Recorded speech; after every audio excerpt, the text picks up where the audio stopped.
Welcome back to my Revival Hot Seat. I am here with Jessie today. The Revival Hot Seat is where I bring you guys in so I can fix all your makeup problems. What are we doing today? We are trying to never relive this again from the makeup counter. This picture right here. So the main goal today is our eyes. What was the thing that you were like hoping to learn the most today? How to work around my creases and the rounder eye shape I have. Perfect. If you guys want to see what I did to make this sexy look, please keep on watching. Tell me the issues that you have with your eyes and when you're trying to do your eyeshadow. So I have like double creases. I got a lot of skin on my eyelids. Okay. So the whole lifted smoky wing doesn't really work for me. Okay. So I don't really know what to do with my eyes. Okay, and then based on your inspo pick, what do you like about it? I like the grunge. You like the grunge? I like the lived in kind of smoky look. Yep. It's just pretty. Okay, love. And then how much makeup do you wear on a regular day? On a normal day, it's pretty much just blush, bronzer, mascara, and brows. Okay, and when you're going out? As much as I possibly can. As much as you possibly can. Mm-hmm. That's all I needed to know. Okay, perfect. And then anything you absolutely don't like in makeup? Warmer tones. Okay. I find they look odd on me. Okay. Although I'm tan right now, so I don't know. Ah, yes. I naturally want to lean a little bit warmer on you just based on what I see, where cool could look like kind of daunting, but we can do like a mixture of both, because like the depth of this has that coolness to it. Perfect. Oh, and false lashes. I'm not a fan. Oh, that's okay. And I find like when you see smoky looks, they always have false lashes. Oh yeah, I'll teach you a trick. Perfect. For that. Okay, so when you're applying your eyeshadow, like what's happening that you're not loving? So it creases. Yeah. Even I normally go in with the paint pot from MAC. Paint Chili for a base. Yep. But it creases, or it smudges, or it runs, or I just can't get the balance. Yep. Or it looks like my eyes are just black, like I've been punched. Yep, okay, fair. I can tell you, like one of the biggest mistakes that people can make too, especially if you experience like creasing or like you feel like you have hooded or like extra skin, is if there's like any sign of oil on your eyelids, which I can see a little bit on yours, the paint pots aren't good enough. Okay. So doing something that's like an oil control product like 24-hour eye base makes that the primer, and then the paint pot is just like eyeshadow. Okay. So like any type of oil on your eyelid is going to work like makeup remover and start to break down the paint pot and cause it to crease. Okay. So it just needs a little bit of extra security here. And then we can put a paint pot over top. So like they're a little bit more interchangeable and can do whatever you need. Close for me. And then the other thing too is like brush choice. Like the internet will always tell people like, oh, this is the best brush or this is fluffy because you want it blended, et cetera, et cetera. But like you don't have necessarily the space. And if your skin is like moving, right? A fluffy brush is going to move, like it's gonna move your skin everywhere, and then you're not gonna get an even lay down of your eyeshadow. So like for you, focusing like using a flat brush is going to be much better because you can work it into like the skin. And basically for you as well, turn this way, you want the majority of the product on your eyelid, where so many tutorials and stuff start in the crease. Bring it up here. You don't have a crease. Okay, yep. So like you have, when your eyes open, right? Like where the eye would go in is where your skin is. Yeah. So we have to like focus everything closer to the lash line and then move it up. Okay. But if you just take your brush and go into the crease. That's exactly what I do. I think that is the biggest downfall of what 2016 makeup tutorial era has taught people is blending with a fluffy brush and starting in the crease. I think it's fucked everybody up. Windshield wiper movements. Yeah. Always do the windshield wiper movements. No. Like big fluffy brush. No. Remove them, put them in the trash. We don't want them anymore. Okay, so this is another thing that can happen too with your eye shape. You can hold up the mirror just so I can like visually explain it to you. So like you can imagine like where there's extra skin, there's like gaps, right? So if you take a fluffy brush and you just like buff across, wherever the brush can't reach under the fold, you're gonna get skipping or you're gonna get like gaps. So on a more hooded eye or like your eye shape in particular, pressing a product in is gonna be a lot better. So whether you're doing with a fluffy brush or a flat brush, you want to push the product into the skin so that you're actually pushing it like into the creases, Okay. into the fold. If you just sweep across, which I'm not going to do, you're going to end up getting kind of skips. So this is why that like whole windshield wiper motion thing that like people have like thought was universal is like 100% not. Okay, good to know. And like where you load your brush is really important too, whether you're loading like the tip of it or the side of it, so that you can make the application actually easier when you go in. A lot of people don't load enough and then they're going back and forth trying to get the product to build. Just like put more product on your brush, please, I beg. I'm gonna mix in and look down into your lap. And like you can get a lift to the eye if you wanted to. It's just the direction and height that we take the shadow. But in the way that the internet shows it, like it's for it's like for the almond eye shape. And like not everybody has that. Yeah. And then trying to find out what eye shape I have is not easy on the internet. Yeah, and like the other thing too, and this is what I try to teach people as well, is like it's cool if you have like your eye shape, but like you can alter so many things, right? So it's beyond just like getting stuck in like, I have an almond eye, so this is what I do with almond. It's like, where do you want your darkness? Where do you want your lightness? What's like the vibe of the makeup? Because the vibe of your makeup, if you're going for like grunge, might not be the actual ideal placement for a certain eye shape. So one of the things I just want to show you here is what you're looking for. And this is like the picture from your old makeup thing that happened was, again, it was like built heavy from the crease and built everywhere. Where if you take a peek at this, right, like there's product in your crease, but it's faded there. And it's the depth is at the lash line. So that's what you're visually looking for to get the space on your eye, but not overpower your eye. Another really great trick is actually using shimmer. So again, people who have hooded eyes or, I don't know, the whole like makeup over 40, makeup over 50 kind of thing. Everyone's told not to wear sparkle, but like you use shimmer to open up an eye too. It's just like, are you using the right colors and things like that? Okay, take a peek. So I used Omega to pull the color out and stretch it to fill like this area on you. One of the biggest mistakes that people make is they'll take their darker colors because they're thinking about like creating structure. So you would go out here and start to try and pull the darker shades out. And next thing you know, raccoon eyes. Yes, and it's touching your temple. Yeah. So you always want like your lightest shade to be the thing that buffs all your darker shades away. So you're using it like a tool instead of just like, I'm putting my crease color down. That's where people get like, that's where the internet fucks people up, because there's just so much more that's involved that you actually have control over to alter the shape of something. How did you get it so sharp here? This freaking brush. Myth 242. So like, hold up the mirror so you can see. You just basically use it on its edge, and I just kind of pulled it out and then pulled it up. So how you use the brush also can help with the shape of it, because like I will never use an angled liner brush. I hate those. Do you have them?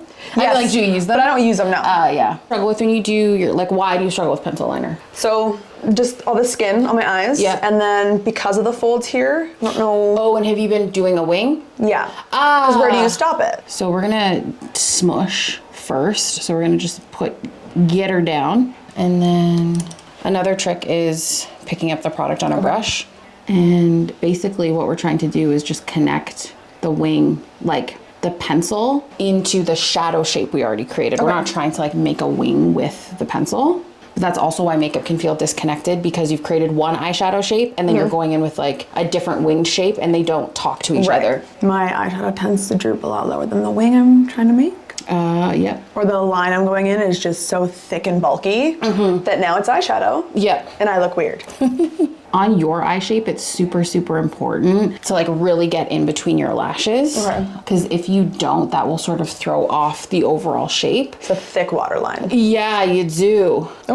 So this visually, I'm going to still add more, but when you look at your eye as a whole, like the liner connects into the shadow to give the appearance of the wing without the wing actually being there overpowering it. Okay, talk to me about eyebrows. What do you normally, she does nothing. Oh, I do everything. Oh, tell me. The one thing I always do. But I fill them in with like a pencil, tinted brow gel if I have it, if I can, and then I will clear gel over top because my hairs are very long, but they're sparse and they're stubborn. So they fall really easily. I understand. And there's not much hair. Like they're long, but there's gaps. Got it. And do you have like a go-to brow that you just do? So the Vive pencil and her, like the new gel. Oh, the gel's good. Do you have the gel here? I do. Okay, I want to try that. And the Rare Beauty just launched a tinted brow gel.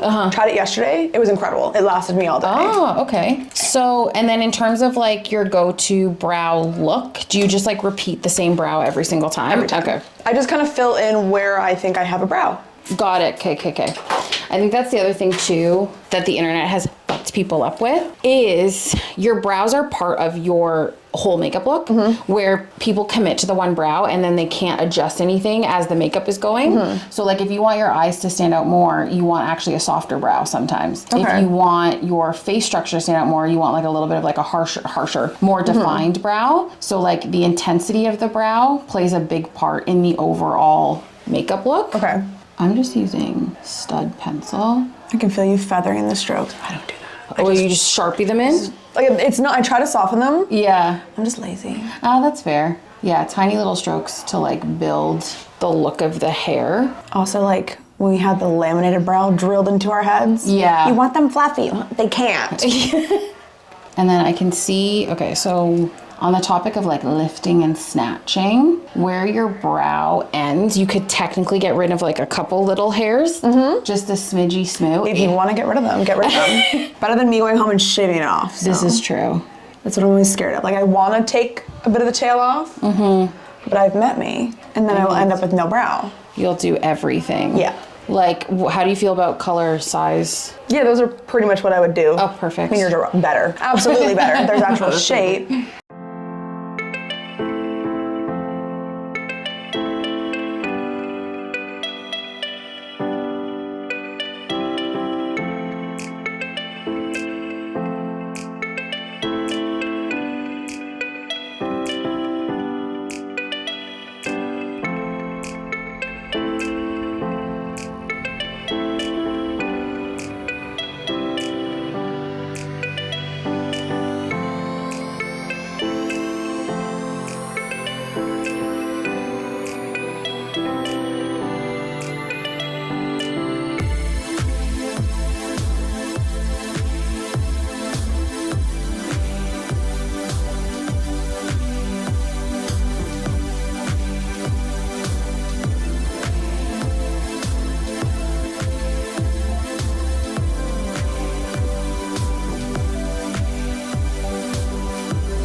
Woo! Okay, I just did Jessie's base off camera. I'm actually really, it looks really good on this camera using products that I've never even tried. This is my first experience. Okay, we're gonna do the lip combo. So we're gonna start with Aphrodite. Oh, this is like a deeper whirl lip pencil from MAC almost. And this is gonna be our base liner. And everybody gets an overdrawn lip here, slightly. I don't know how to do that, so so generally, I'd love to learn. Starting from the outside corner and doing like small little strokes similar to like how I did the brow, and bringing it up to your Cupid's bow, and then treating your lips like as two halves. Okay. So everything needs to come from the peak here and like meet in the middle. Okay. A lot of people kind of go like all the way across. Another windshield wiper motion. Yeah. The issue with contouring a lip is people going too heavy with like the defining shade. It needs to just be like a whisper. It's not supposed to be like the main feature. So this is going in just to create a little bit of shape. And then I like to sandwich them. So you can take your previous liner and kind of buff over top. Because it's the thing too, and why people struggle doing their own makeup is like the internet teaches you, because it can't do anything else other than that, is just teach you the steps of like liner, lipstick, lip gloss. But like every single thing you put down can like impact what the next step should be. So you might not know how much Aphrodite liner you need because obviously you know this combo yourself, but like you might not know if you're gonna be using this. So you won't know how much liner to use. So it's like knowing how to control something and like its intensity is what makes makeup easier. Yeah, that's hot. Much better than the foundation lip. Much better than the foundation lip. Go a little stronger here. Tell me, okay, just biggest takeaway overall. My eyes. Yeah. How to work with my eye shape. Yeah. And the way my eyes are set up. Yeah. You don't have to do a wing. Yeah. And No more windshield wiper motion. No more windshield wiper motions. And what do you think the biggest like mistake was that you were doing in your current routine when you were like doing an eye like this compared to like what you might try now? Following tutorials on TikTok or YouTube or Instagram that weren't meant for me. Yeah. And following just like the standard, the beauty standard. Yeah, totally. And not working for my features. Yeah, 100%. Knowing those little tweaks that like make your eye, like your eye. I love that. Favorite part of the look? I don't know. I don't know. The fact that my forehead hasn't creased after doing this multiple times. And my eyes. Like my eyes look great. I love it. The yarn store is not going to know what to do. I'm so dead. Perfect. Thank you guys so much for watching. I hope that you enjoyed this video. Let me know in the comments below what your favorite part of the makeup is and what you learned too. If you haven't already, make sure you subscribe and turn on post notifications so you never miss a post. Follow me on TikTok and Instagram. Come join the school community as well. Don't be late for school. We'll see you in the next one. Bye-bye.